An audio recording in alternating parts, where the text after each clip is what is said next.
এখনো বেপরোয়া, এখনো ভাবলেশীন জয়ন্ত সিং। আজকে আদালতে তোলা হলো জয়ন্ত সহ 6 জনকে।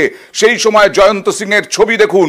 জয়ন্ত সিং এর মোটামুটি একটা মুখের দেখুন। আজকে পুলিশ আছে, হ্যাঁ, একজন পুলিশ আজকে আছে। এর আগে তো পুলিশ থাকতো না, এর আগে সিভিল থাকতো, এর আগে আমরা দেখেছি কেউ ছিল না এই রকম অবস্থায়। একজন পুলিশ আজকে দেখতে পেলাম আমরা।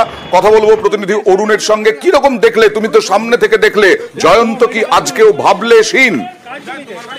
দেখো অয়নদা, সামান্য কিছু পরিবর্তন হচ্ছে। সেদিনকে যেমন অয়ন হাতে সিগারেটের প্যাকেট নিয়ে উকিলের সঙ্গে কথা বলতে বলতে জয়ন্ত সিং ভিতরে ঢুকেছিল, আজকে কিন্তু তাকে কঠোর নিরাপত্তার মধ্যে তাকে নিয়ে আসা হয়েছে এবং তার হাতে প্রতিটা যে 6 জন আসামি ছিল, 6 জনের সঙ্গে কিন্তু একজন করে পুলিশ ছিল।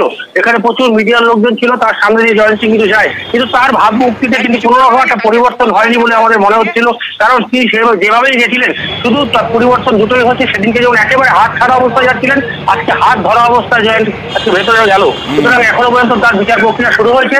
সম্ভবত তাকে পুলিশ আবার হেফাজতে নেওয়ার জন্য আবেদন জানাবে। ওকে, এবার দেখাবো আরিয়াদহে এই জয়ন্ত সিং এর